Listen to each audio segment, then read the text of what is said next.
Hello friends, I welcome you to EPG Pathshala.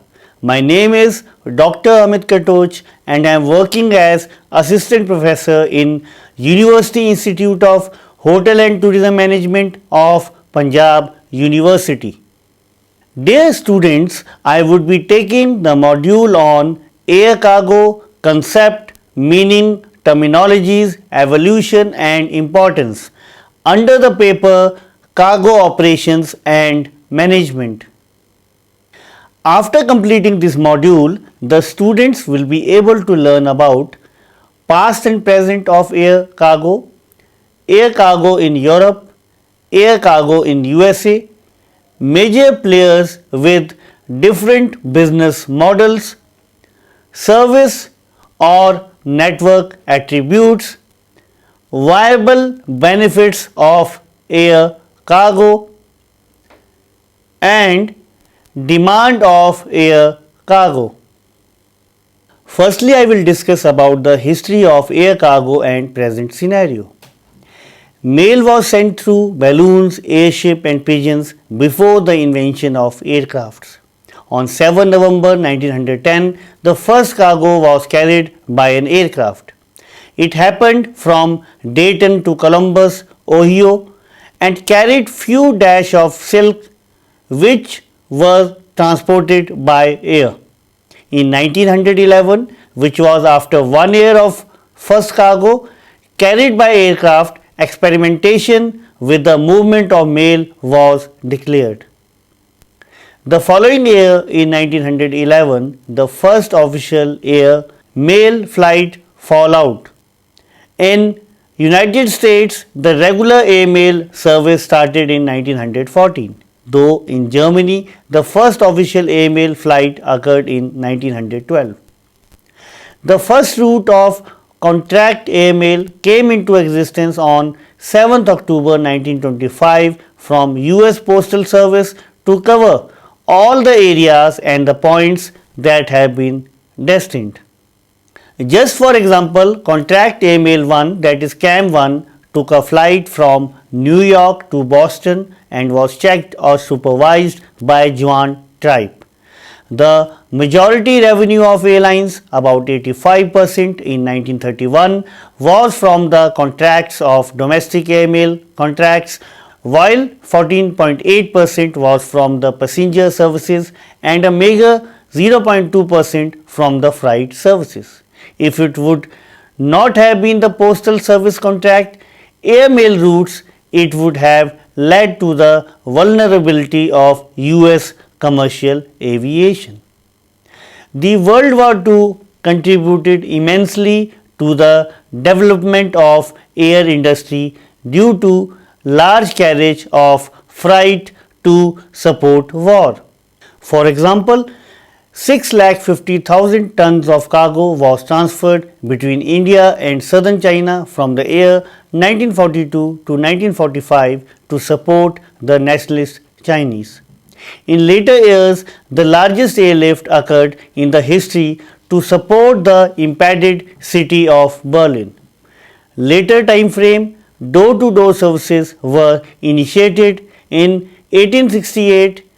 Hillbloom, Lynn and Dalesley started off with DHL, whereas in 1971 Federal Express was started by Fred Smith. While studying entrepreneurship, Fred Smith had a definite leadership role. In 1970, the era had jets with wide body when first Boeing 747 was introduced. It happened very first time that size over speed was chosen so as to increase the performance. Afterwards, the production of wide-bodied aircraft of 3 engines was started, namely Lockheed L-1011 and Douglas DC-10. Then in April 1972, Lufthansa flew the first fighter Boeing 747 from Frankfurt to New York. To the surprise, there were 1738 fighters in operation worldwide by 2012.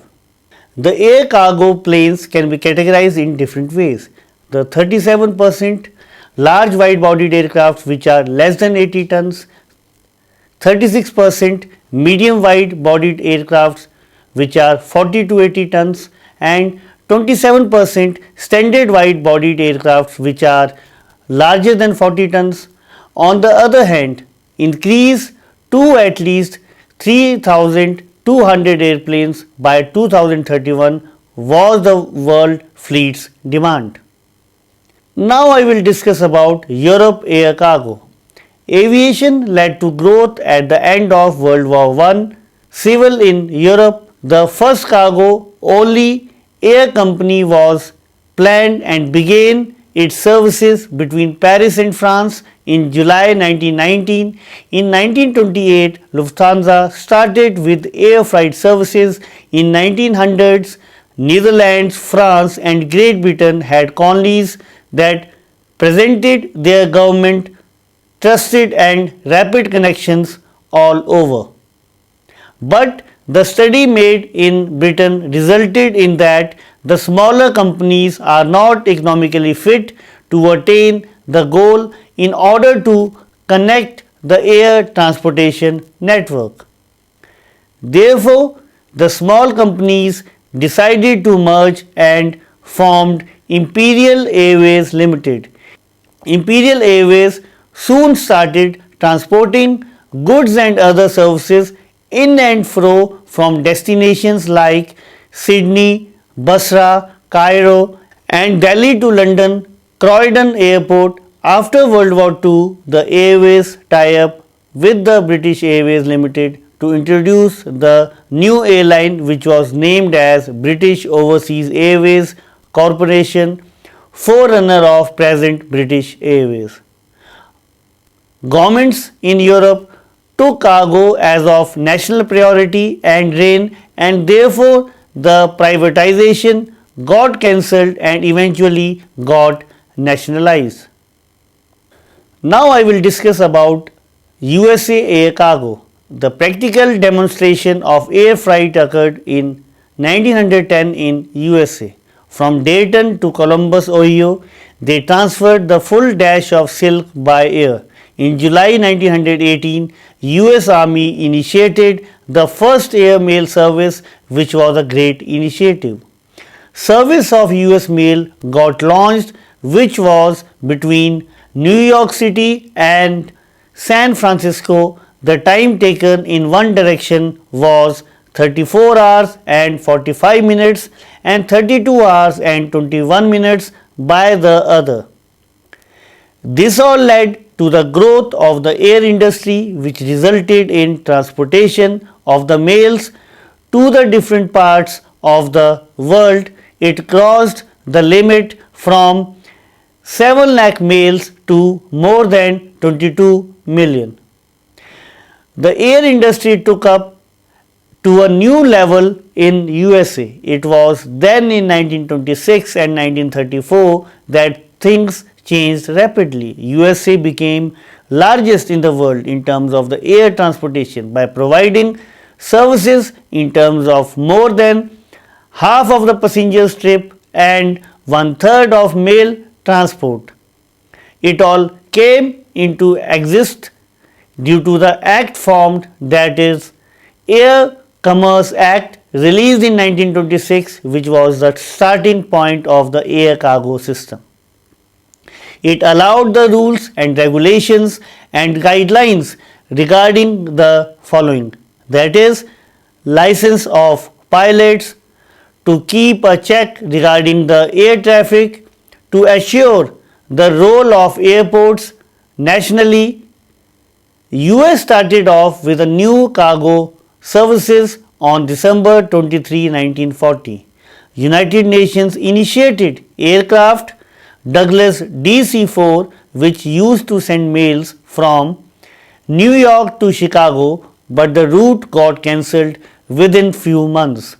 Thereafter, new company was introduced by the main cities of big business, Eastern United, TWA American in 1941, March 14. Many airlines including them led to beginning of own commercial air freight services for the people all over.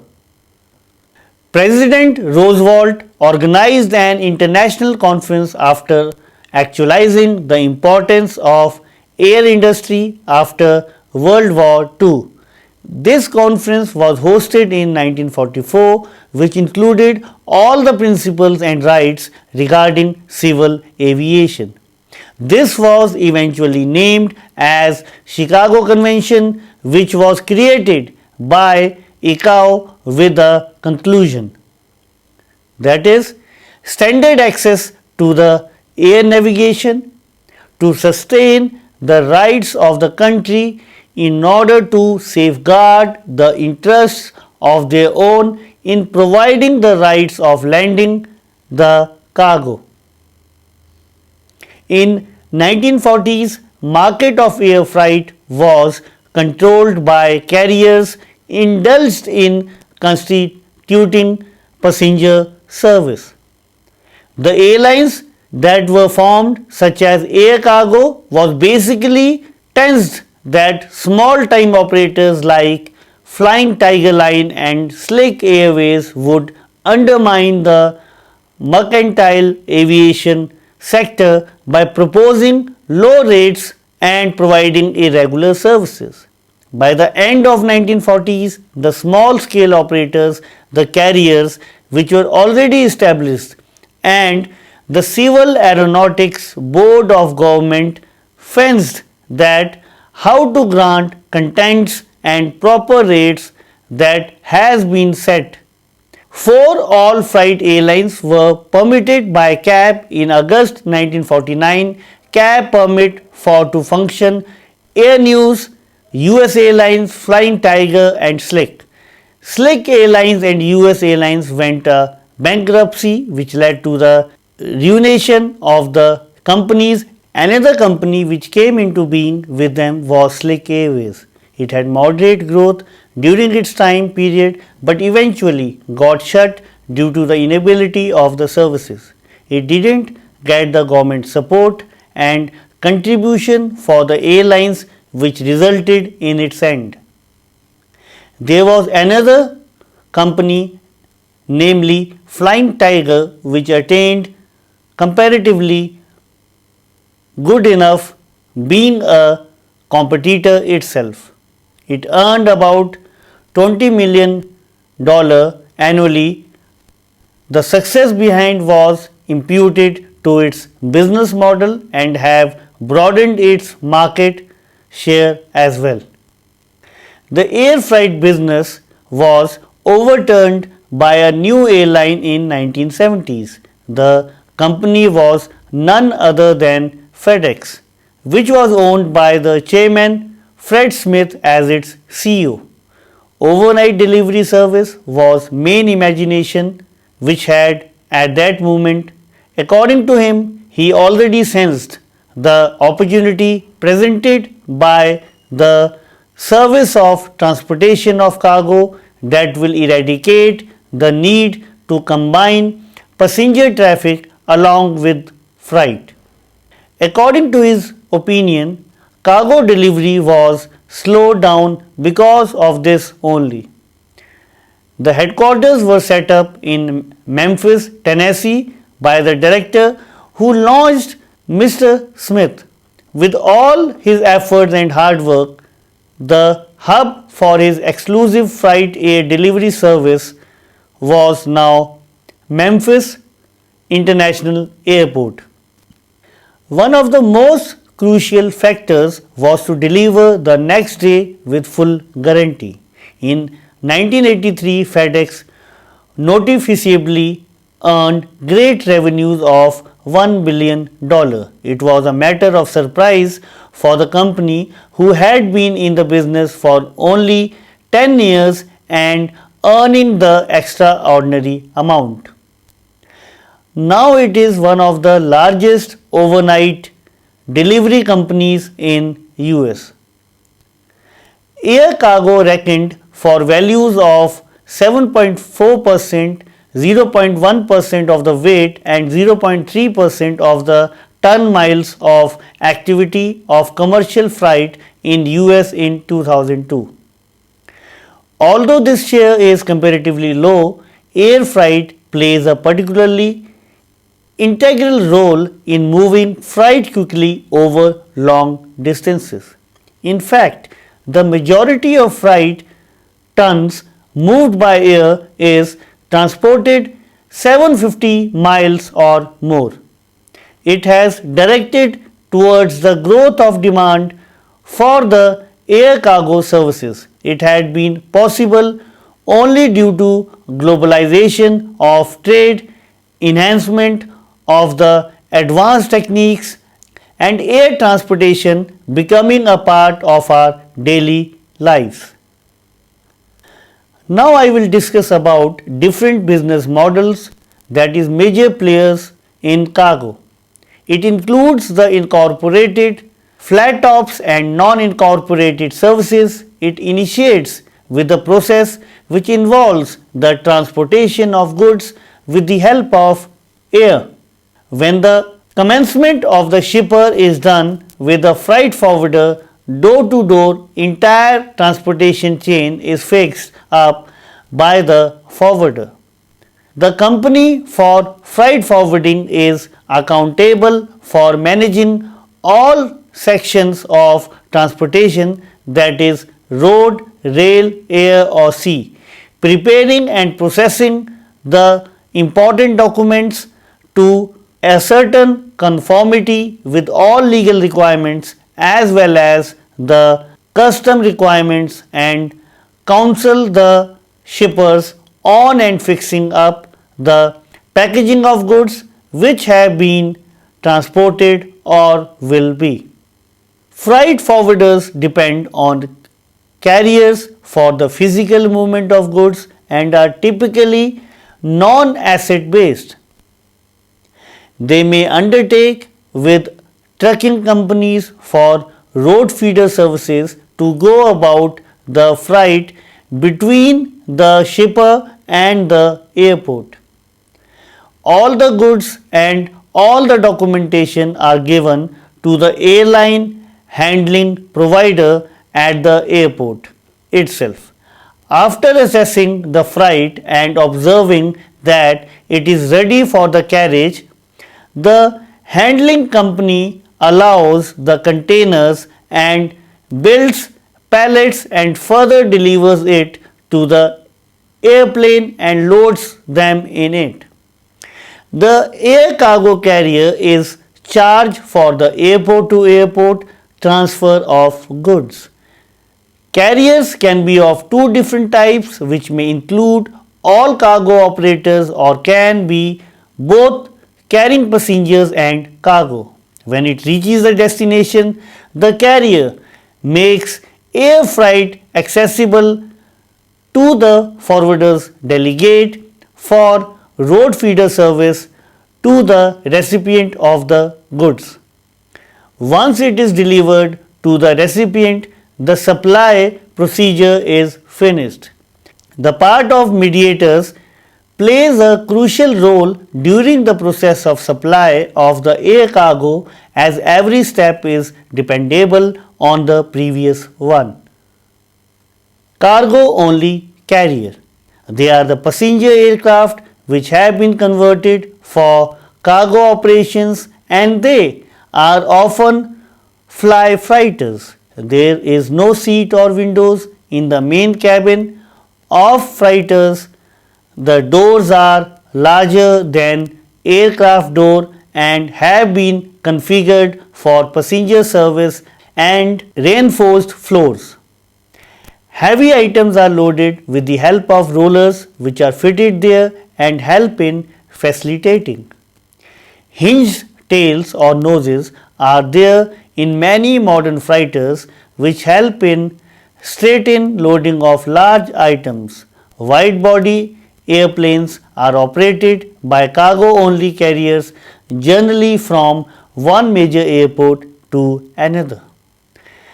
Traffic of cargo only carriers is approximately 10% to 15% of world air cargo, mostly on transcontinental routes or long haul international. Combination carriers. Passenger transportation is the main focus of domestic carriers, but they also have extra space to transport cargo. That is why they are known as combination carriers. 50% of international air cargo is moved in the bellies of passenger aircraft, which is the industry estimate, whereas passenger planes carries only 10% to 30% of US domestic air cargo. Traditional airline business model is used by many of the domestic combination carriers, where operations are extended with side services by the airlines like in-flight catering or engineering, cargo, and thus only scant attention is paid by the management. Now I will discuss about service and network credits. Wide body passenger aircraft transport most flight in lower level cargo holds. These holds are very much accessible from one or more outside doors. Boeing 747, Airbus A300, A310, Airbus A330, Boeing 767, Boeing 777, Airbus A340 and Airbus A380 are some aircrafts that are used as international flights, and they offer a great amount of cargo space. The growth of air cargo is the result of growth in the size of the wide body fleet. To reduce the wastage of time on ground, it is commonly practiced to load all suitable freight in or on unit load devices, which are mostly either containers or pallets. Pallets are basically the aluminum sheets with rims which allow nets to be affixed so as to hold loose packages in that place only. Containers are portable aluminum compartments that are fully enclosed of various sizes and shape. Full capacity of the airplane, if needed to be utilized, shape of the containers are on such way that they fit the contours of an aircraft's frame and doors. Highly specialized containers are used sometimes for some shipments to maintain specific temperature, and usually they are shock absorbers. Own fleets of dedicated cargo aircraft are owned and operated by specialized cargo carriers. There are some of the airplanes which are passenger aircraft, but they have been permanently converted for cargo usage. The aircraft most commonly used as a cargo plane is the Boeing 747, having various configurations. In old time, ease of maintenance and operational suitability were the major factors that used to decide which aircraft would be added to a cargo fleet as per its condition. But in today's time, factors like environmental, fuel economy and noise also plays vital role in the decision of the operators. Now I will discuss about air cargo's demand and importance.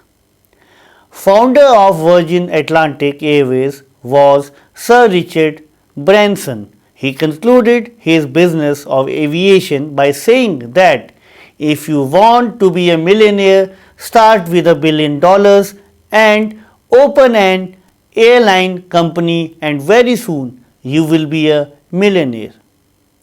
The global movement of goods lies on 5 modes of transport source, that is highway, rail, air, maritime and pipeline. So, air transport is one of the 5 modes of transportation, but intercontinental freight movement can only be supported by 2 modes, that are maritime and air, while except pipeline all other transportation modes can help in moving the same commodities. The benefit of maritime transport is the low cost for movement of goods, whereas air freight provides fast, speed, reliability and security for goods transfer. The change in the world gross domestic product, that is GDP, is linked with changes in world air cargo traffic.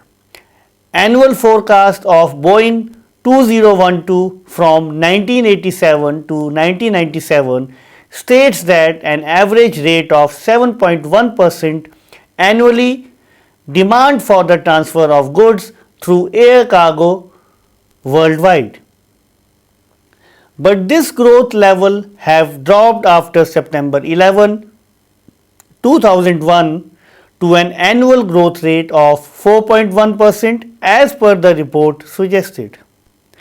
The price of fuel increased due to the terrorist attack in the US, which resulted in increase of shipment cost and forced the companies to go for the less expensive and cheaper transportation sources such as rail, road and maritime than the air cargo.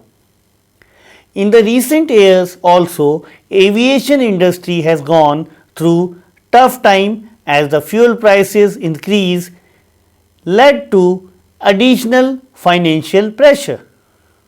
Now I will discuss about workable advantage of air cargo. Proportionately expensive material lean to go by air despite knowing about the fact that it will have much higher expenses because of the following reasons. Small shipment size. Because of the higher expenses, costly material needs to be transported in comparatively small shipment sizes, because of which it is satisfactory for the air transport. Great example to prove is that gold is not brought in sufficient quantity by people to top up a 20-foot sea drum.